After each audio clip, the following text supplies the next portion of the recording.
Para entender el nivel de locura financiera que manejaba Tintán, primero hay que entender cuánto dinero entraba a sus cuentas. Y la respuesta es una cantidad absurda. En los años 40 y 50, él era la estrella definitiva. Todo lo que tocaba lo convertía en oro macizo. Los cines se abarrotaban, las películas se vendían solas antes de grabarse y los productores literalmente se peleaban por pagarle lo que él pidiera. Llegó a cobrar sueldos estratosféricos que humillaban a cualquier estrella del cine mexicano, pero Tintán no venía de una cuna de oro, él empezó desde abajo en la frontera, así que cuando vio llegar las montañas de billetes, su filosofía fue muy clara: la vida es un carnaval y el dinero se inventó para gastarse hoy, no mañana. No le interesaba ahorrar, no quería inversiones aburridas, le interesaba vivir a lo grande y que todo el mundo lo viera, y vaya que supo hacerlo. Los registros financieros de los grandes estudios de cine muestran que Germán Valdés exigía pagos adelantados en efectivo, en portafolios, antes de firmar cualquier contrato. Su nivel de ingresos era tan brutal que en su cúspide ganaba 3 veces más que los directores generales. Con las maletas llenas de billetes, la primera obsesión del Pachuco no se hizo esperar, y no le bastaba con tener un vehículo para moverse, él quería humillar a todos en la calle. Cuando el dinero empezó a llegar por montones, la primera gran obsesión de Tintán fueron los motores. No le bastaba con tener un carro bonito o funcional, él quería las naves más exclusivas, enormes y caras que existieran en el mercado. Cada año, sin falta, se compraba el auto de lujo más reciente y espectacular que llegaba a las agencias de México. Pero aquí viene lo más loco: Germán Valdés no era de los que guardaban sus colecciones en una cochera bajo llave. Al contrario, él le daba las llaves a sus amigos, a sus músicos y a sus hermanos para que se fueran de fiesta. Era súper común que le chocaran o le desvielaran sus autos de lujo, último modelo. Cualquier otra persona hubiera enfurecido o exigido el pago, pero a él no le importaba en lo absoluto. Si un amigo le avisaba que habían destruido su carro en la madrugada, Tintán simplemente se reía, iba a la agencia al día siguiente, sacaba otro fajo gigante de billetes en efectivo y se compraba uno nuevo. Así de fácil, vaciaba los inventarios de auto de lujo como si estuvieran comprando dulces. Las crónicas periodísticas de la época relatan que los vendedores de autos de lujo en la Ciudad de México tenían instrucciones de apartar siempre los modelos más costosos y extravagantes para Germán Valdés. Sabían que tarde o temprano alguno de sus acompañantes destruiría el vehículo en turno y el comediante regresaría a pagar uno nuevo al contado sin siquiera pedir un descuento. Pero dominar las calles de la capital con sus autos del año no era suficiente. Para un rey del derroche, el verdadero símbolo de estatus millonario no tenía llantas, flotaba sobre el mar. Si en tierra firme era el rey indiscutible con sus autos del año, en el mar, Germán Valdés era un emperador. En los años 50, Acapulco no era cualquier playa, era el paraíso exclusivo, el patio de recreo de los millonarios de Hollywood y de los empresarios más pesados de México. Y por supuesto, Tintán no se iba a quedar atrás viéndolos desde la arena. Así que hizo lo que cualquier magnate excéntrico con excesos de liquidez haría. Se compró un yate gigantesco y espectacular y lo bautizó como el Tintavento. Y no lo usaba para ir a pescar los domingos. Ese barco se convirtió en el centro de operaciones de las fiestas más salvajes, caras y exclusivas de todo el puerto. Ahí no entraba cualquiera, pero los que lograban subir se topaban con un nivel de derroche absoluto de comida carísima, licores importados y celebridades disfrutando del sol sin límites. Pero el verdadero lujo no era comprar el yate, era mantenerlo. A Tintán le costaba una verdadera fortuna mensual que el Tintavento estuviera listo para zarpar en cualquier momento, aunque él estuviera grabando en la Ciudad de México y no lo usara en semanas. Los recibos de la época relatan que el mantenimiento del Tintavento era un gasto inmenso. Germán Valdés pagaba tripulación completa de planta, tarifas premium de anclaje y cuentas estratosféricas en las aduanas. Tener un yate de ese nivel con tripulación 24/7 era un lujo que ni siquiera los políticos o empresarios más ricos del país se daban con tanta facilidad. Pero para el Pachuco de Oro, el Tintavento era solo un juguete más en su colección, porque cuando el rey de la taquilla decidía salir del mar y regresar a tierra a comprar propiedades, la palabra exceso se quedaba corta. Tintán no escatimaba en bienes raíces. Compró residencias gigantescas en las zonas más exclusivas de la Ciudad de México y Acapulco. No eran simples casas de descanso, eran propiedades diseñadas para alojar a docenas de invitados todos los días. Tenían albercas, salones de juegos y bares que nunca cerraban. El verdadero gasto no era comprar las propiedades, era mantener a la gente adentro. A donde iba Germán Valdés, iba su séquito. Mantenía a docenas de amigos, músicos, asistentes y colados que vivían con lujos totalmente gratis gracias a su cartera. Testimonios de la época confirman que las casas de Tintán funcionaban como hoteles de lujos, de puertas abiertas. El comediante pagaba cuentas exorbitantes de comidas, licores importados y servicio doméstico para mantener a un grupo de personas que no aportaban un solo peso. Mantener a docenas de personas a diario era una fuga masiva de dinero, pero a él no le importaba, y la generosidad de Tintán no se quedaba solo en darles techo y comida. El derroche también lo llevaba puesto en su propia ropa. Su closet no tenía ropa común, era una exhibición de lujo. Mandaba hacer sus trajes de pachuco a la medida con las sedas más caras importadas de Europa y sombreros adornados con plumas exóticas que costaban miles de pesos. No usaba accesorios baratos, llevaba relojes de oro macizo y anillos con diamantes gigantescos. Para Tintán, la imagen lo era todo, y pagaba precios absurdos para asegurarse de que nadie en todo México vistiera más caro que él. Los sastres más exclusivos de la Ciudad de México tenían órdenes estrictas de importar telas europeas de primera calidad exclusivamente para Germán Valdés. Y si vestirse con lujos importados en México le costaba una fortuna, el gasto se multiplicaba cuando decidía ir directamente a Europa a comprar. Y por supuesto, nunca viajaba solo.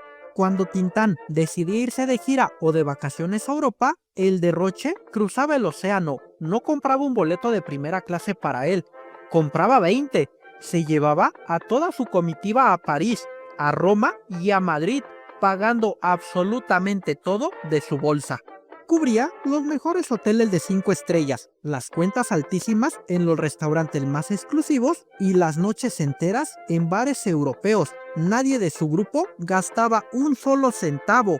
Compañeros actores y músicos que viajaron con él aseguraban que Germán Valdés prohibía que alguien más sacara la cartera. Si un amigo admiraba un traje costoso en una vitrina de París, Tintán entraba a la tienda, pagaba en efectivo y se lo regalaba en ese mismo momento.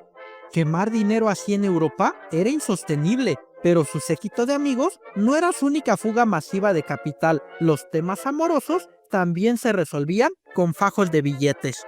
Las mujeres en la vida de Tintán no solo fueron su gran debilidad, sino una de las fugas de capital más grandes y constantes de su historia. El Pachuco de Oro era un seductor, se casó 3 veces, pero su lista de romances y amoríos con otras actrices y coristas era interminable, y su táctica de conquista nunca fue escribir cartas. Su lenguaje del amor era el dinero y los regalos absurdamente caros. Germán Valdés no enviaba ramos de flores, enviaba diamantes, enviaba abrigos y relojes carísimos. Si la relación avanzaba, el nivel de los regalos escalaba a una locura total. Les compraba residencias completas, lujosamente amuebladas, y las ponía a nombre de sus parejas sin pensarlo 2 veces. Pero donde verdaderamente se desangraba su cuenta bancaria era cuando el amor se acababa. Los expedientes legales y la prensa de espectáculos de la época revelan que los acuerdos de separación de Germán Valdés eran un auténtico suicidio financiero. Y para evitar escándalos públicos, el actor se rehusaba a pelear en los tribunales. Prefería ceder de inmediato sus propiedades de lujo y firmar pensiones mensuales estratosféricas para sus ex esposas, comprando el silencio y la paz a billetazos limpios. Mantener ex esposas en casas millonarias, consentir a sus amantes en turno y regalar alta joyería como si fueran dulces, ya era una carga insostenible, hasta para el actor más taquillero de México, pero ni todas sus conquistas juntas le costaron tanto como el peor enemigo de su fortuna, su propia firma. El mayor error financiero del Pachuco de Oro no fue comprar flotillas de autos, ni yates, ni regalar joyas a sus conquistas. Fue su excesiva confianza y su peligrosa, casi suicida, costumbre de firmar cheques en blanco, literalmente en blanco. Germán Valdés vivía al 1000 por hora. Entre las jornadas exhaustivas de grabación, los viajes repentinos y las fiestas interminables, no tenía tiempo ni ganas de administrar su dinero. Cuando lo llamaban urgente al set o tenía prisa por irse a Acapulco, sacaba su chequera, plasmaba su famosa firma y se la entregaba a sus asistentes, amigos o familiares. Les decía que ellos mismos pusieran la cantidad que necesitaran para pagar cuentas, hacer mandados o comprar lo que les hiciera falta. Y como era de esperarse, la gente a su alrededor se aprovechó sin piedad. Esos papeles se convirtieron en un pase libre para toda la clase de vividores. Mes a mes, miles y miles de pesos desaparecían de sus cuentas bancarias, cobrados por conocidos que inflaban los gastos a niveles absurdos o descaradamente se robaban el efectivo. Y el derroche no paraba ahí. Tintán financiaba los negocios de sus conocidos, inyectando capital que nunca volvía a ver. Si alguien en el estudio de grabación le comentaba que tenían a un familiar enfermo, él mandaba a su asistente a liquidar la cuenta completa del hospital en efectivo. Sin importar si era un actor principal o alguien que apenas conocía, era un hombre de un corazón gigantesco, pero rodeado de sanguijuelas elegantes. Productores, directores y hermanos del actor confirmaron en múltiples entrevistas que intentaron advertirle infinidad de veces sobre el robo descarado que sufría. Sus contadores le rogaban que dejara de repartir su firma, pero Germán Valdés ignoraba las advertencias respondiendo siempre que el dinero iba y venía. Y tuvo razón por un tiempo. Mientras las películas rompían récord de taquilla, la cuenta de banco aguantaba el saqueo diario, pero en la industria del cine, la fama nunca es eterna. Y cuando los éxitos empezaron a escasear en los años 60, el rey de los lujos se dio cuenta demasiado tarde de que su castillo de billetes estaba a punto de colapsar bajo su propio peso. La llave inagotable de los millones finalmente se cerró. Para la década de los 60, los gustos del público cambiaron y la época de oro llegó a su fin. Los jugosos contratos de exclusividad desaparecieron y Germán Valdés se estrelló de frente contra una pared de concreto. No tenía ni un solo peso ahorrado para su retiro. Literalmente, todo se lo había gastado. Las deudas lo asfixiaron en tiempo récord. La Secretaría de Hacienda le exigió el pago inmediato de impuestos atrasados por sumas astronómicas. Y los bancos comenzaron a cobrar los préstamos que él ignoraba. Al no tener liquidez, los embargos fueron implacables. Primero perdió su mayor orgullo, el yate Tintavento, rematándolo para pagar deudas. Después, las autoridades le confiscaron una a una sus propiedades, las mansiones en Acapulco y en la Ciudad de México. De la noche a la mañana, el hombre que llegó a cobrar más que el propio Cantinflas, el rey de las agencias de autos y los trajes importados, tuvo que empezar a aceptar papeles secundarios mal pagados. Terminó haciendo cameos irrelevantes en películas de luchadores y comedias de bajo presupuesto, solo para poder llevar comida a su casa. Pero lo más trágico para el Pachuco de Oro no fue perder los lujos, fue el golpe de realidad al darse cuenta de que ese gigantesco séquito de amigos que mantuvo durante años desapareció por completo en el segundo exacto en que se acabó el efectivo. Germán Valdés, Tintán, Falleció el 29 de junio de 1973 a causa de una enfermedad hepática, prácticamente en la ruina financiera. El hombre que generó millones y millones de pesos durante la época de oro dejó al morir un patrimonio que apenas alcanzaba para cubrir los gastos básicos de su viuda y sus hijos. Lo perdió todo, sí, los yates, los autos, las mansiones y los viajes a Europa se esfumaron. Pero como dicta el famoso dicho, nadie le quitó lo bailado. Tintán vivió con una intensidad y un nivel de extravagancia que ninguna estrella prefabricada de hoy podría siquiera rozar. Disfrutó su dinero hasta el último centavo y se consolidó como el inigualable Pachuco de Oro.